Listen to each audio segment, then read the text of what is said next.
Hey everybody, this is your Digital Super Saiyan 3 back here with another video, and today we get into my August pay-per-view review. We go into SummerSlam 2009.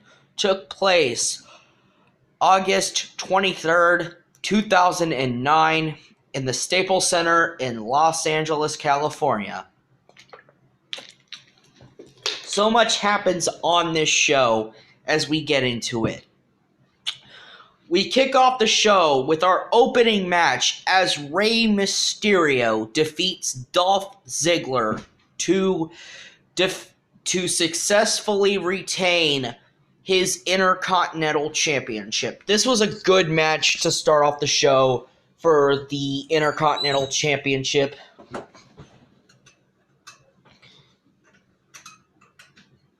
Between Dolph Ziggler and Rey Mysterio. They went out there and had a really, really good match to start off the show.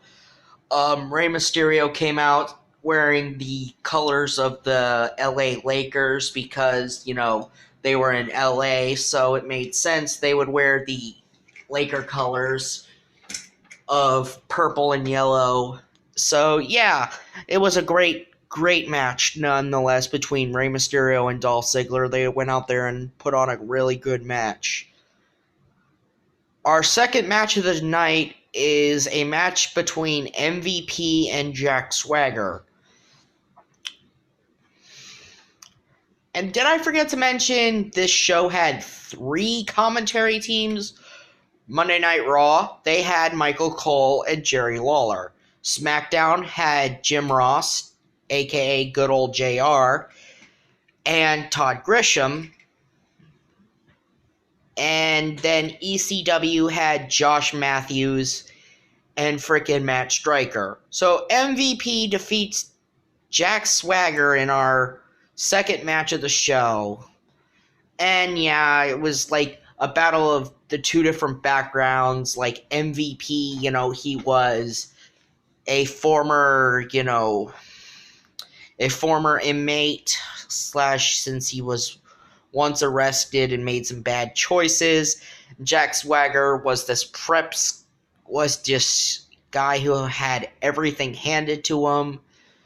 It was really not that good of a match, to be honest. I don't understand why they were pushing Jack Swagger, because especially, when he got the world title in 2010 the following year. So it didn't make any sense why Jack Swagger got pushed. But, it is what it is. Our next match on the show is a tag team match for the World Tag Team Championships, as the champions, Chris Jericho, and The Big Show defeat Crime Time, JTG, and Shad. So, yeah, Big Show and Chris Jericho retain their tag team titles against JTG and Shad of Crime Time. Crime Time, during their entire run in WWE, they have never had one fucking run with the WWE tag team titles. Not one. Is it crazy that they were so fucking popular, but yet Crime Time never won the tag team titles? Not once during their entire WWE run.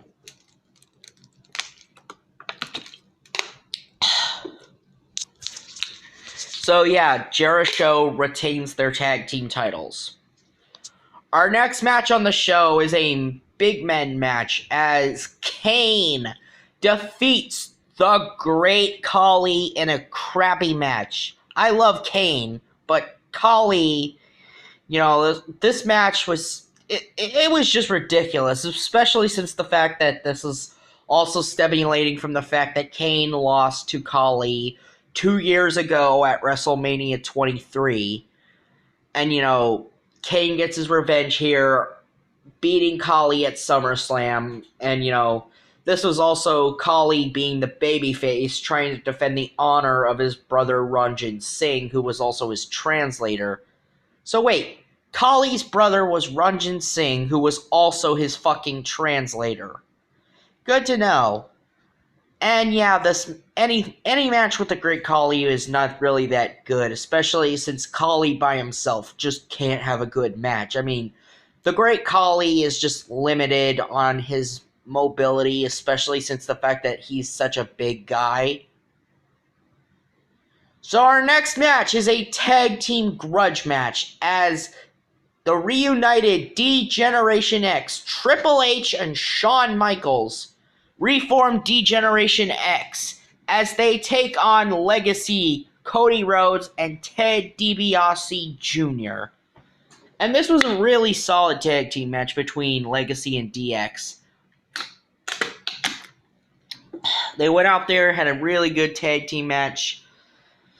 Honestly, that's all I could say for this match. Is it was a really, really good match between Legacy and DX. They had a good match, and DX came out with this tank entrance, and it was probably one of the most memorable parts of this match per se.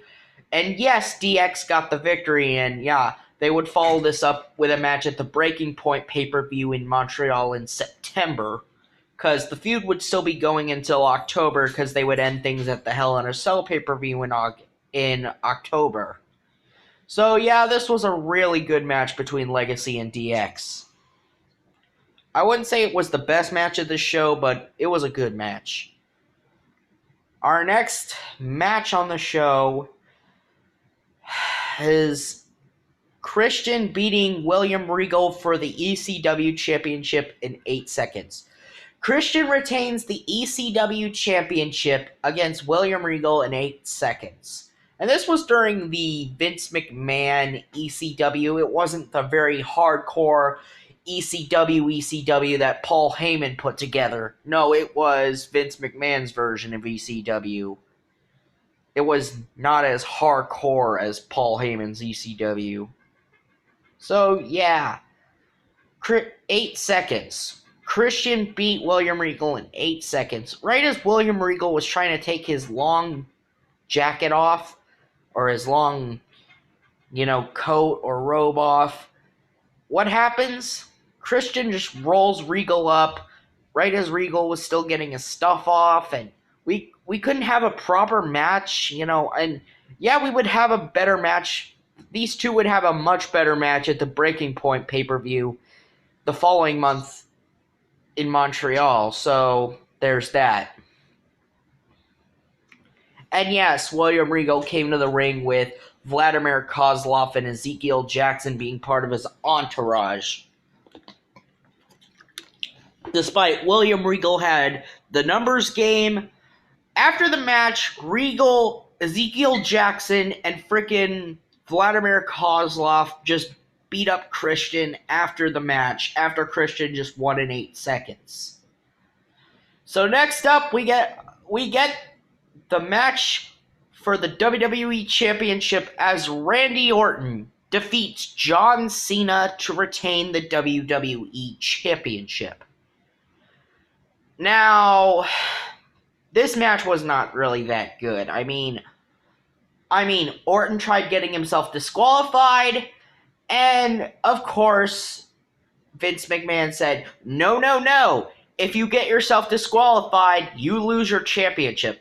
Orton tried getting himself counted out. Vince McMahon gave Orton another ultimatum. I mean, the match got restarted twice. And so, yeah, Randy Orton still beat John Cena nonetheless and retained the WWE Championship. And yeah, they would have another match at the Breaking Point pay-per-view.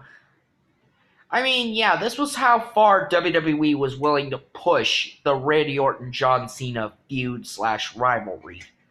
As, I don't think they've gotten enough out of them, because apparently WWE did get enough out of them.